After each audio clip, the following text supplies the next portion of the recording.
What's new on Netflix today? Oh, a TV show based off The Grudge? Let's take a look at this.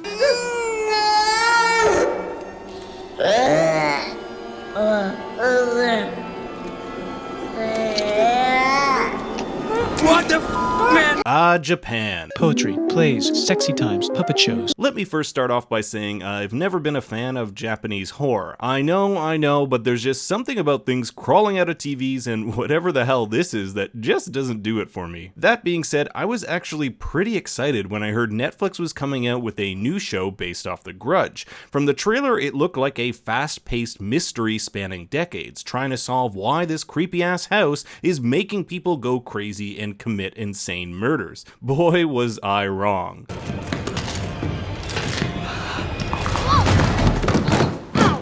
But before we get into just how ridiculous this show really is, make sure to like and subscribe because my soul is slowly dying from watching all this crap. Ju-On Origins begins in 1988 where we meet this guy, Yasuo Odajima, who's some guy who collects stories about haunted houses and turns them into books. Now, where have I seen this before? I'm sorry, I should have told you I'm a fan. He becomes obsessed with the story of Haruka, whose fiancé died as a result of visiting this house. And when he and Haruka go to his funeral, they found out his face was so disfigured they couldn't even have an open casket service. But the mom is like, please look at my dead son. Kinda weird, but I'm here for it. And then this happens. Now come on, they couldn't spruce this guy up a little bit? I don't know, maybe add a little flowers? I'm just saying they could have done it. At the same time, we meet our secondary protagonist, Kiyomi Kawaii. Kawaii! She's moving to a new school after having an affair with a teacher, but spoiler alert, it was actually her mom who had the affair. But it gets better. This character is so over the top, she accuses her daughter of sleeping with the father, who apparently is dead.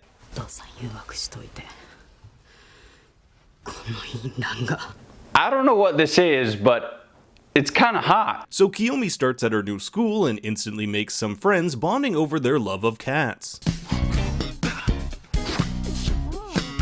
They even invite her to an old abandoned house known as the Cat Mansion. And immediately I'm like, old abandoned cat mansion? I'm in. The girls meet up with this stud, Yudai, and break into the house only for Kiyomi to be held against her will and forcibly raped.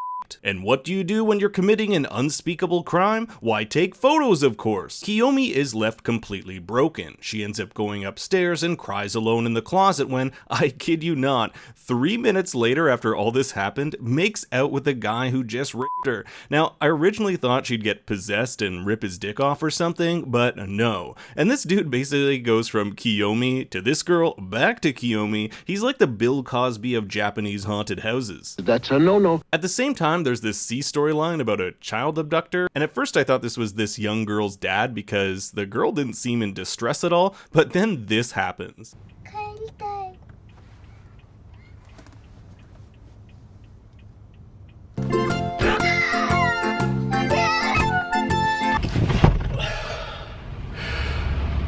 Apparently, a day later, Kiyomi is now in a relationship with the guy who raped her. Oh, and Kiyomi's mom has legit only been in town for a day and has already banged Kiyomi's teacher.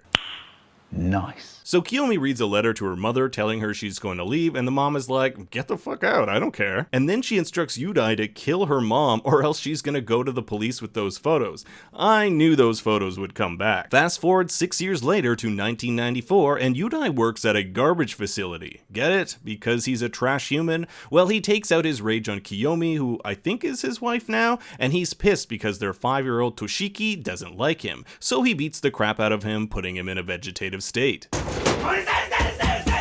Calm down. I'm calm!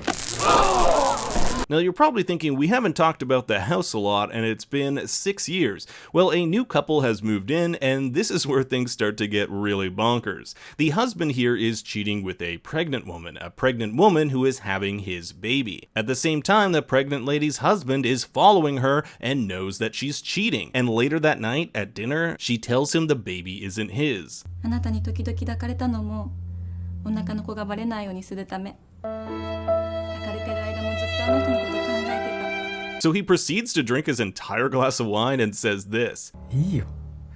3人で一緒に死のう。His attempt at making her chug wine doesn't go over too well, and he goes to throw up in the washroom when she comes in and stabs him in the back.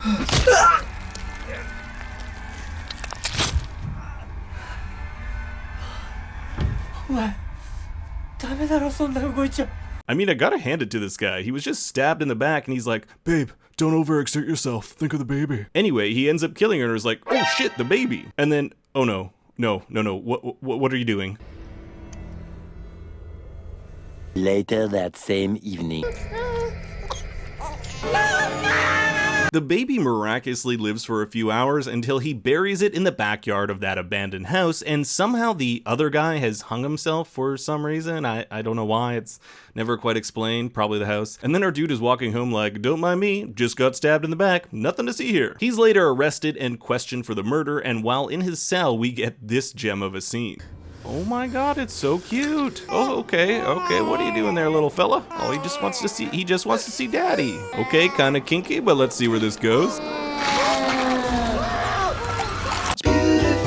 So Kiyomi's a prostitute now. Yudai's a junkie who gets his kidney stolen, and she tells him Toshiki isn't his kid, but that the house gave it to her. Anyway, she ends up killing Yudai in what can only be described as the world's smallest bathtub. I knew Japanese apartments were small, but this is ridiculous. Remember that guy from episode 1 who goes around collecting ghost stories? Well, he basically does nothing for 4 episodes until he's finally like, maybe I should investigate that house where a lot of murders happen. He ends up joining forces with a detective who lets him visit the house, and when he's there, he experiences flashbacks. Get ready for this, he's somehow forgotten that he used to live in this house when he was younger. I guess the trauma of seeing this will do that to you.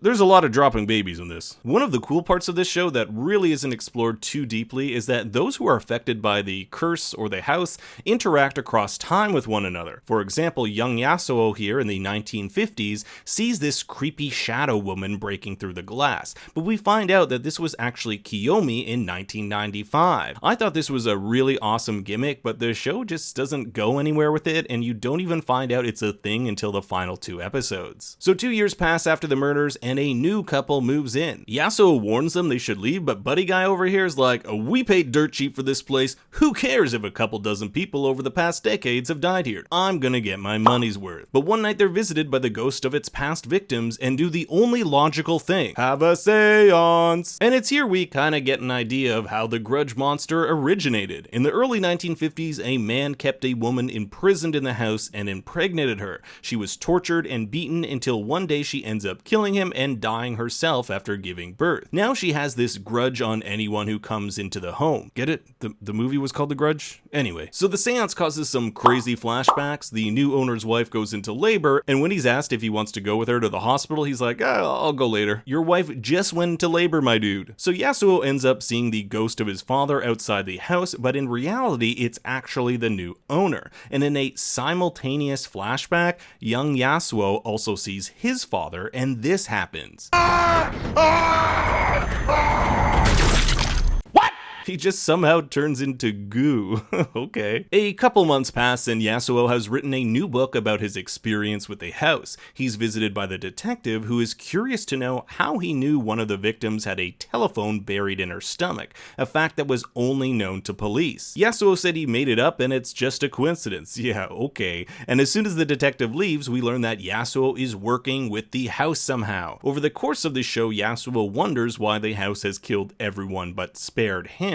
And now he's realized his true purpose. The house let him live to spread the word about it, so that it can get fresh victims. And the show ends with Haruka, a really pointless character, going back to the house where all this crazy shit has just happened, only to get killed by one of the ghosts. That's it. That's the ending. I mean, I guess the purpose of this series is to show the origin of the grudge monster, but honestly, this whole season could have been way more interesting in an hour-and-a-half long movie. I just showed you guys the more interesting parts of it, but it's pretty boring for the most part. If you want something with an amazing ending, check out another foreign show on Netflix called Dark. I've done tons of videos on it, and it's seriously addicting. That's it for this video, guys. Make sure to like and subscribe, and leave a comment below. For more bad takes, you can follow me on Twitter at ThinkStoryYT. Until next time, remember, Daddy loves you very much.